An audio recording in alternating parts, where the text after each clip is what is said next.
Welcome to BODS Mayhem Hour, your source for all hard rock, heavy metal, new metal, alternative, punk, horror punk, hardcore, rock, and all local bands, with your host, John the Bod, a.k.a. the Bodfather. This is Joe Nunez of Return Fire, and you're listening to BODS Mayhem Hour.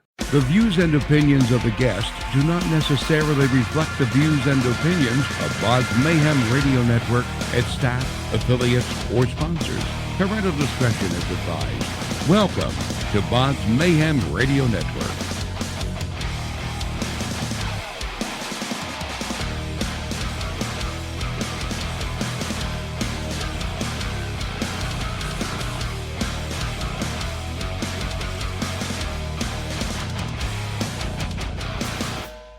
Hey everybody, welcome to BODS Mayhem Hour. I am your host, John the Bod, a.k.a. the Bodfather. And as always, I'm bringing you guys and gals and ghouls and goblins.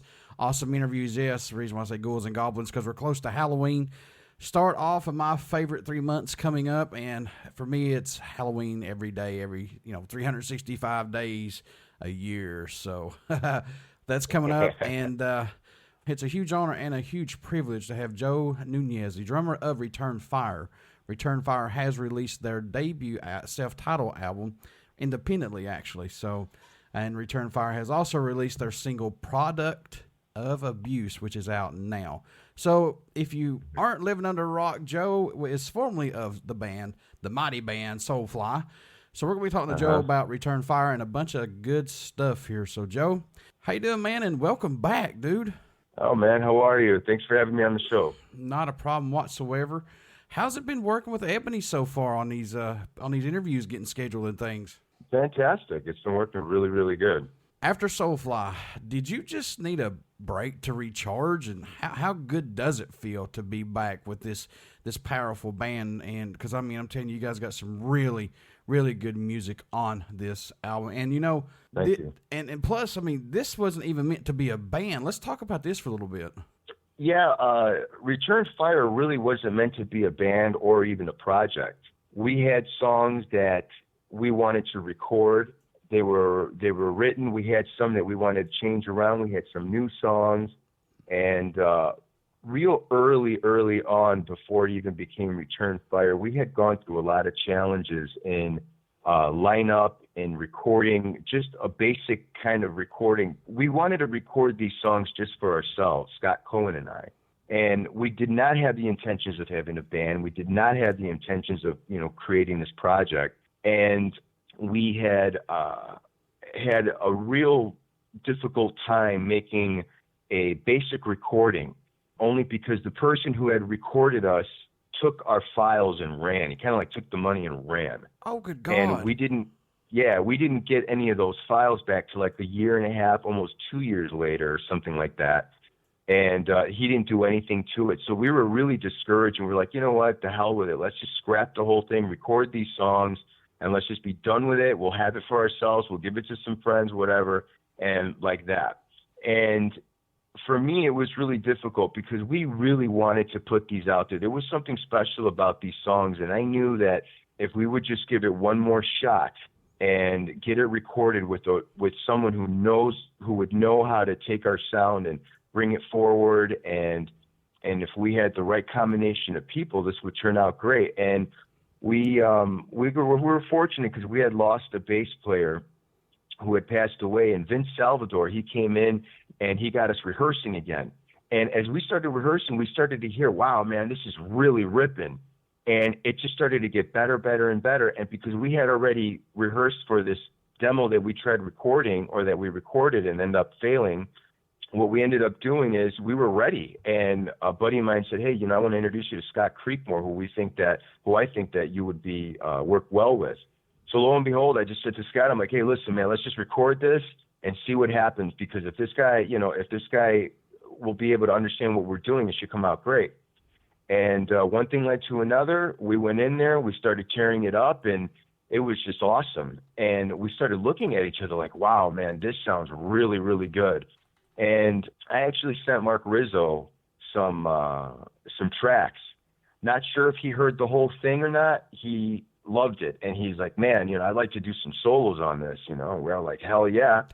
And it was really difficult getting him, not really difficult, but, you know, we had to work scheduling issues because he was on the road with Soulfly, and we had Scott Creekmore, who had bands flying in and out of the country, or not out of the country, in and out of the States, working on projects. So the scheduling was really rough, but when we finally had the opportunity to bring Mark out to do the solos, it just turned in. He came in, came into the studio, recorded it, his solos and such, and it just became a whole new band, a whole new project.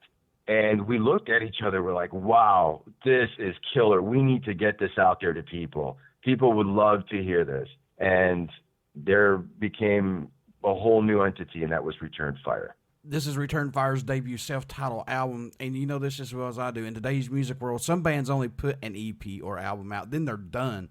How does it feel to be back and still be able to put out an album since so much has changed now?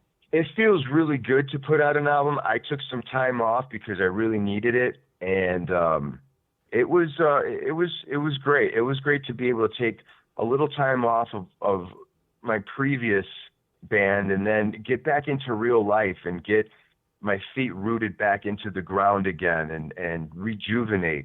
And it feels really good to be putting this out for sure.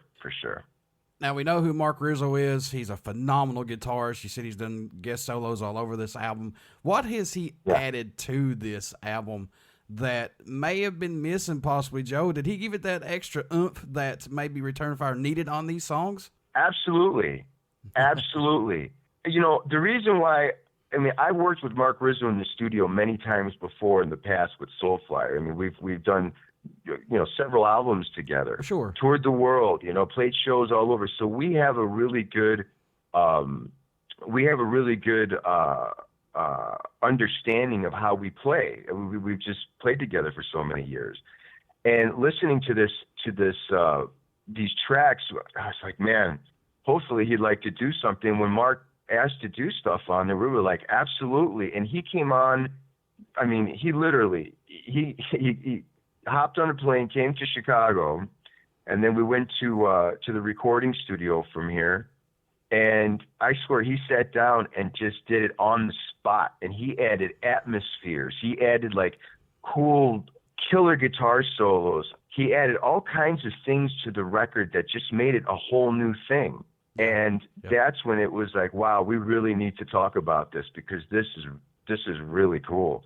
And with all the excitement that was building and what we were doing, he added tons of oomph into what we were doing. We had like the bass, the core of it, but he added, magic on top of what we were doing. So it was just great. Yeah, and his solo stuff that he even has out is just blows my mind. I'm going. Me too. I'm going. How in the hell is this guy? I know he's in Soulfly, plus he's doing his own stuff. But how come nobody else saw him and picked him up? You know what I mean? It's like holy shit. Oh, absolutely. Absolutely. I know Return Fire is a totally different entity and totally different than Soulfly. But what has impressed you the most about making this album, if anything?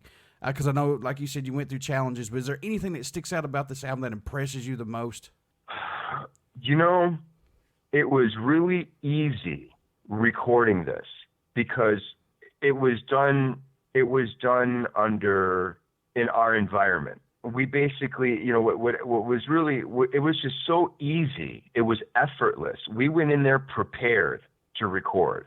Even though it took a long time due to scheduling issues, we knew what we wanted to do right off the bat. And what I was really proud of is to be able to, we were all proud that we were able to hold off.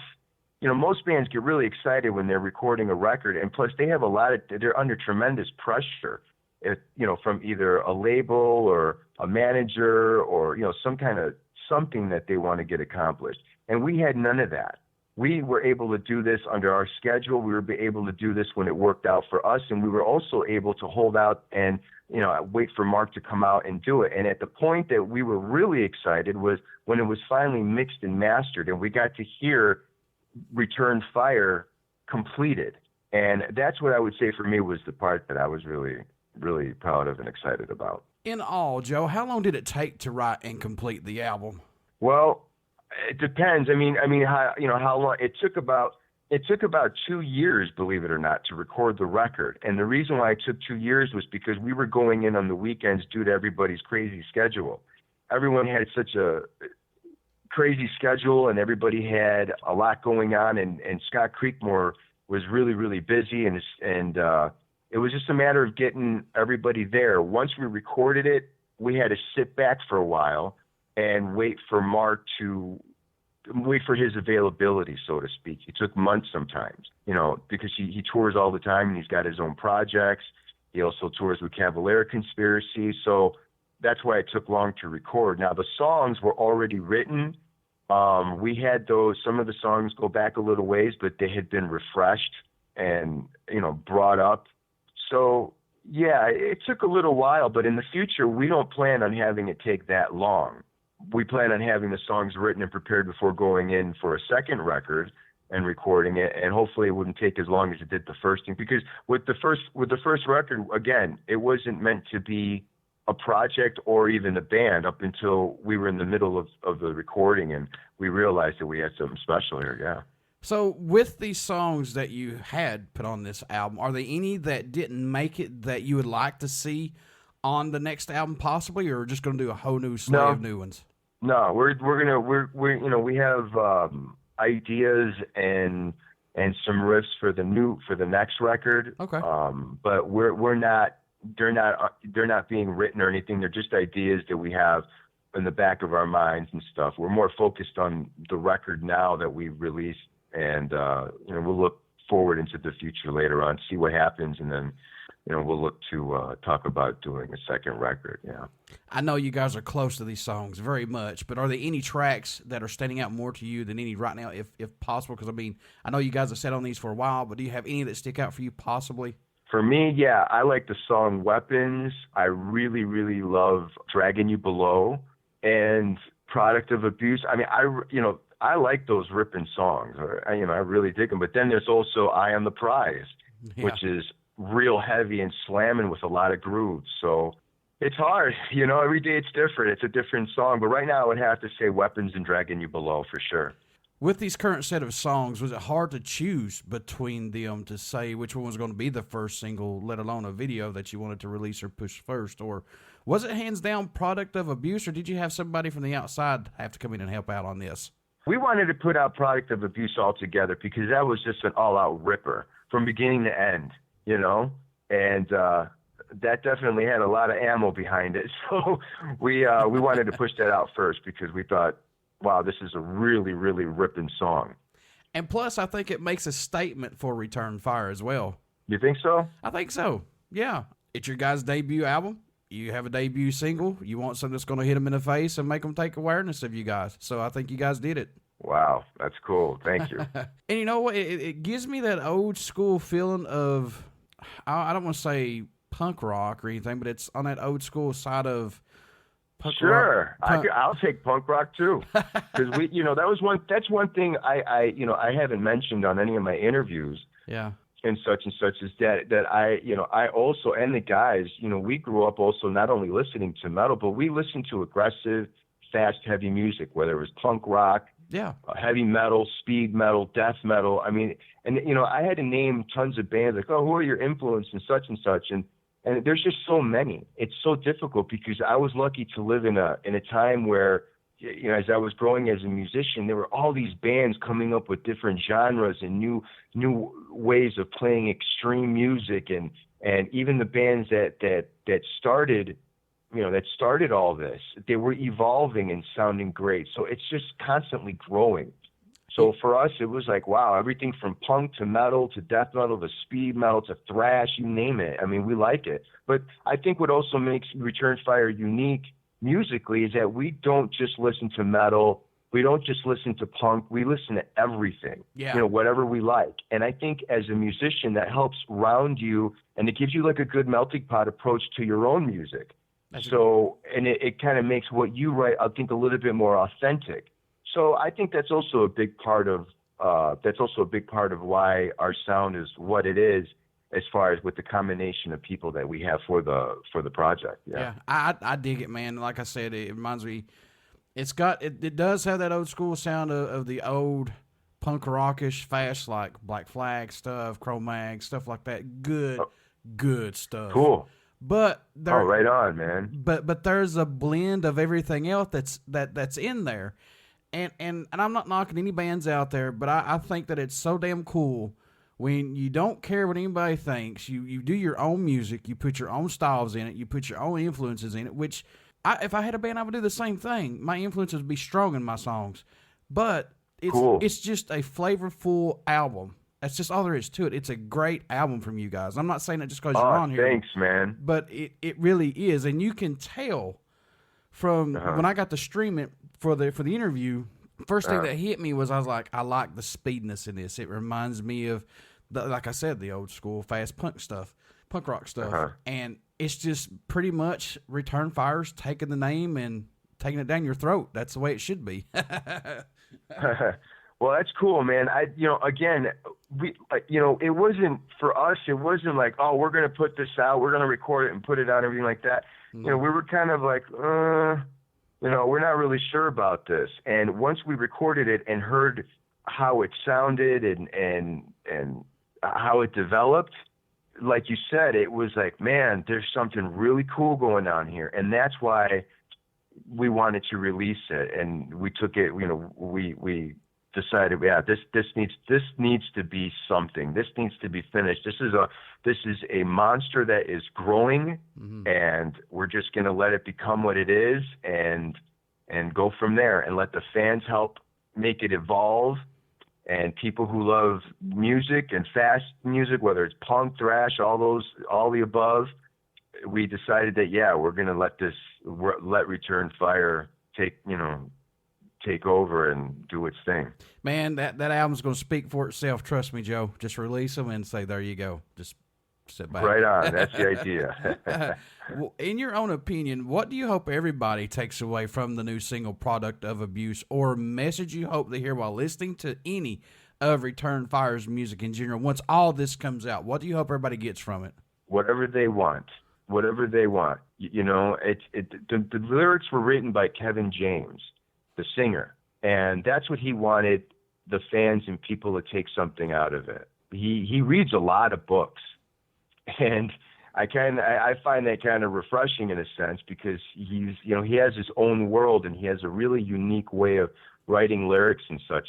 So we hope that people will take some inspiration out of that and come out to the shows and enjoy the energy that comes out of that, Now, I know you mentioned you worked with Scott Creekmore on this. Did he get something out of you guys that maybe somebody else may not have gotten, possibly when creating this? I think it was, for him, it was different as well, because I think that most bands go in there and they block out a week, or they block out a month, or they'll block out a couple of days, depending on the band and the project and such, and they'll go in there and do it all at once. Or, there's so many different ways to record these days. And I think for him, it was just one of those things where he kind of went along with the roller coaster ride that we were going through, because there was a point in time where we weren't sure if Mark was going to be able to do solos. I mean, he was just super busy and in Europe and such. And we definitely wanted to put solos on this, but, he was the guy. And, Scott went along for that ride. So I think that when it finished and Scott Creekmore was capable of, I think what he got out of it was that he saw the project from beginning to end. And at the end, I think he was really, really happy with it, for sure. Who did the cool artwork for the album? I know it just says Return Fire on it, but it's a cool logo. I like it. Who did this? Yeah, that's Tim Mater, man. I'm telling you, I love that guy. Yeah, his name is Tim Mater. He's a really good friend of mine. Oh my God, the guy is super talented, and he has been just a huge, huge part of helping us get Return Fire visually out there and grabbing the attention. He had the visual inspiration and eye that we want to have Return Fire. I know you guys have been around for a long time, but do you like the musical growth that this band is headed in, the direction that it's headed in? Is this the style that you guys want to bring forth for Return Fire for the next album as well? Well, you know what? It's interesting because with this record, we're really, we're fast, aggressive, loud, and I mean, I love that. But I also love songs that are slower and more heavier and crunchy. Like, for example, when you hear the beginning of Descend, it's got this just, it's heavy as balls, man. And, it has this groove right in the beginning and the crunch and everything. So it's going to be interesting for the second record. I think we've got a few things that we're tossing up, in our minds as far as like tempos and feels and aggression and all that stuff. It's all up there, but yeah, who knows? I'm interested in finding out myself as to what the second record is going to sound like. But we'll find that out when we get some feedback from the fans and ourselves in general as we get this out there. So yeah, it'll be cool. I know no one's reinventing the wheel, but what does Return Fire bring to the table for music to add to that wheel of music, man? Well, I think it was part of what you described earlier on. I think that feel that a lot of people are familiar with, both new music, like newer music, and going back, like you mentioned. And I hate the term old school, and don't worry about it. It's not. It's just a term. Yeah. But to me, old school, it has the word old, right? Right. And can you say the album Rain and Blood is old? It's hard. It's not old. It's timeless, right? Yeah. So all those records that we grew up listening to me, are timeless. And whether it's punk rock from the 80s and 90s, or whether it's, speed metal or thrash metal from the 80s and the 90s, to me, that music is not old school. It's timeless. And that's the kind of feeling and energy we wanted to approach with something that core grit and feeling and energy, also with, what we're doing now, what music is now. So we have a fresh approach, but with a familiar feel. And that was kind of what we were going for. Unfortunately, Mark was able to pick up on that. And Mark can pick up on anything, obviously. Oh, yeah. But yeah, for sure. He was able to bring so much magic and intensity with the solos, and some of the stuff that he plays is really hypnotizing as well. So it was really great. I really am. I'm really happy with this record, and the response has been great. So I'm excited about it for sure. There's a ton of bands out there that I absolutely love, and Metallica is my number one favorite band of all time. And then somebody the other day said, Joe, that, hey, the Black Album is considered classic rock now, and I had to stop and go, what? What? Uh-huh. What do you mean? No. Yeah. Sadly. Yeah. Well, Metallica has grown into, just so much. It's now a household name. Sure.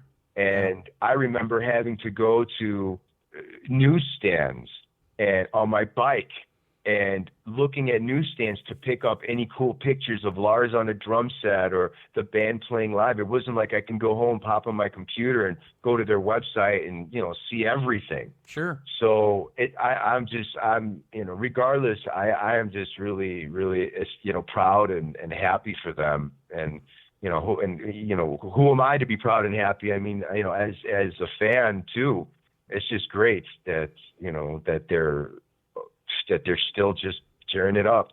Yeah. Nonstop. So it's cool. It's good to see that. And I hope James gets his demons under control with the drinking and everything. So I hope that he gets his, all that back in check and gets everything working out again so they continue their tour for sure. Yeah. And also too, man, just like you said, going to the store and actually having to get Circus Magazine or... Do you remember that? Yes, I sure do. Rip Magazine. Yes. What else? There was Hit Parader. There was Rip. There was Thrasher or Thrash Metal. Hit I remember Parader. one.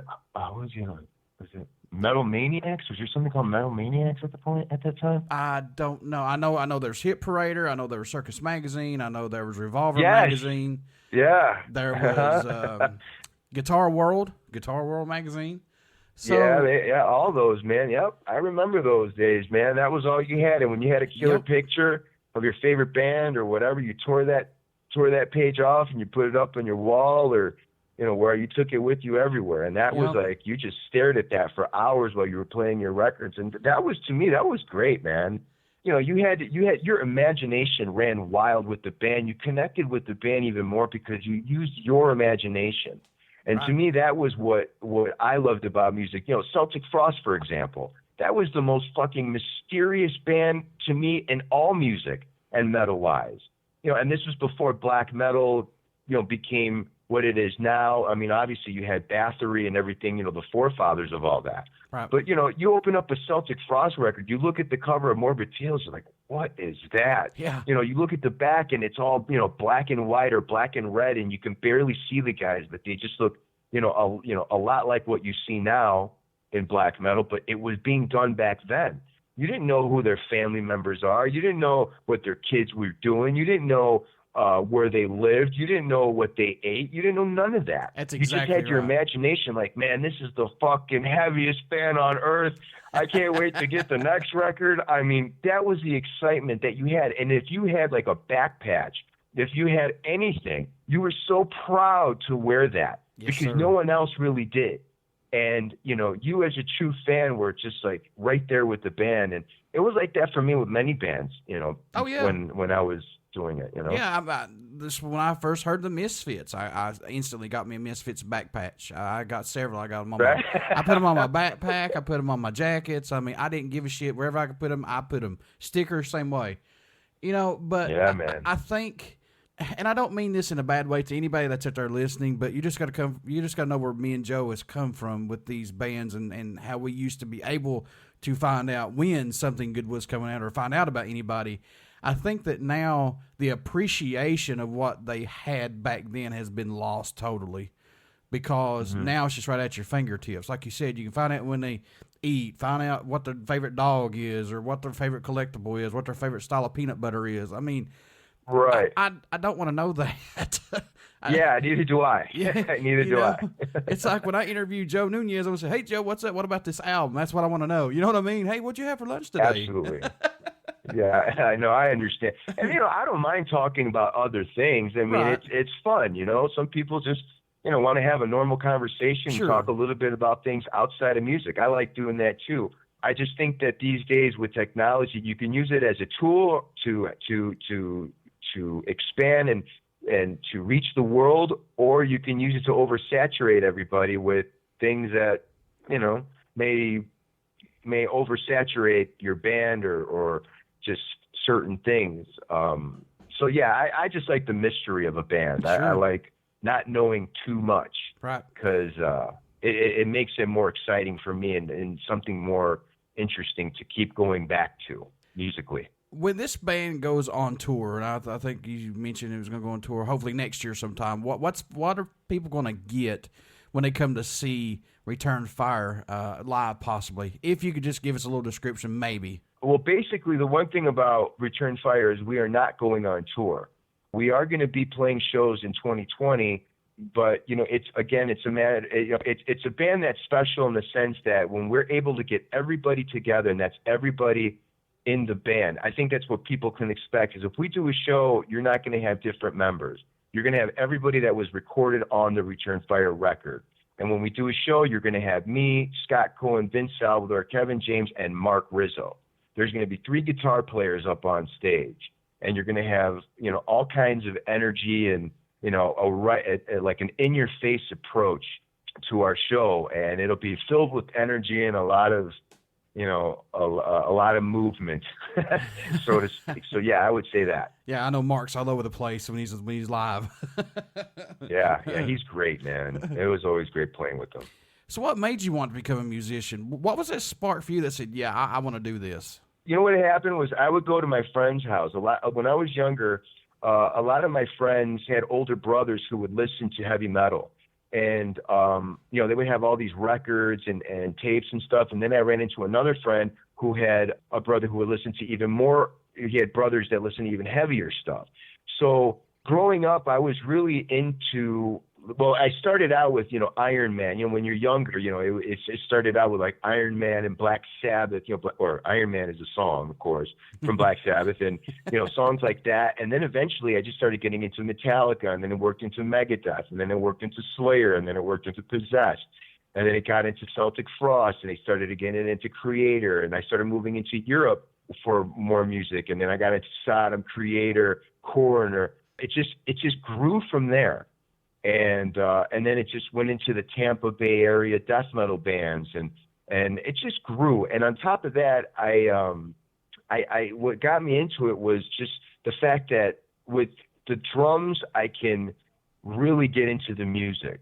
I wasn't good at guitar, I can't move my fingers as well as I can with, when I play drums. But yeah, I think it was the ability to be able to have an inspiring guitar riff and put a killer beat to it, or create a lot of energy through the music. That's what really inspired me to do it. Yeah, for sure. Is there a country so far that shocks you, or even surprises you, that you guys are getting support from since this new single has come out? Have you seen anything that's came in or gotten an email that's kind of shocked you about it? No, no, not yet. I haven't. This record just came out yesterday, and the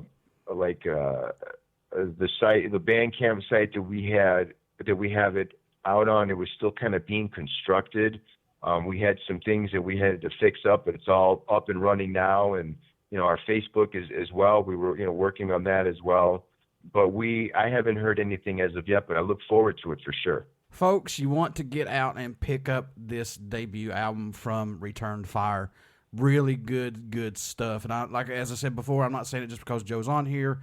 It's finally good that we've got some more fresh music that we can actually listen to and take notice to, for sure. So you definitely want to get out and pick that up, and also check out their single Product of Abuse and give this band a hell of a chance. So Joe, how can everybody stay in touch with you guys, buy this new album? I know you said Bandcamp, but also like social media, stuff like that. How can they stay in touch with you all when all this goes down, tour dates, if at all, whatever happens with you all? Okay, well, for right now, I would say, check out the Bandcamp, Return Fire at Bandcamp, and also we have the Return Fire Facebook page.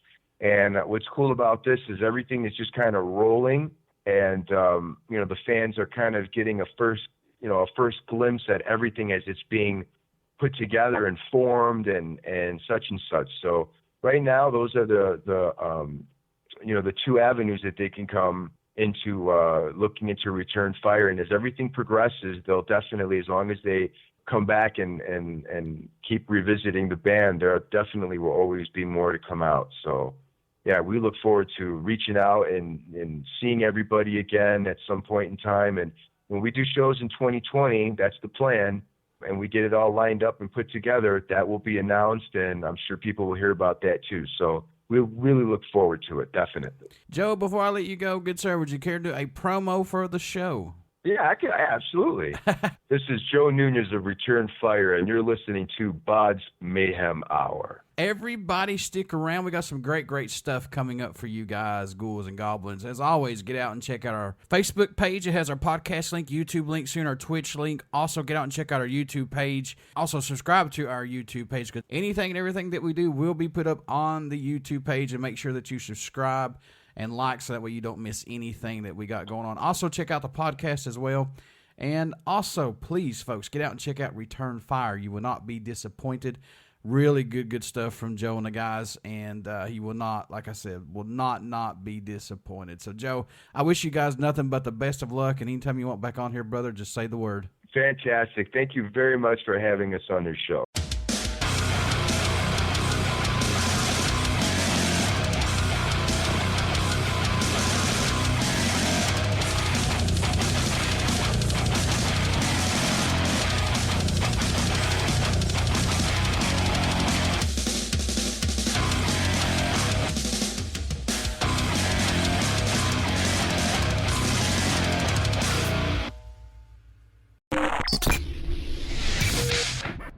You're listening to BODS Mayhem Hour.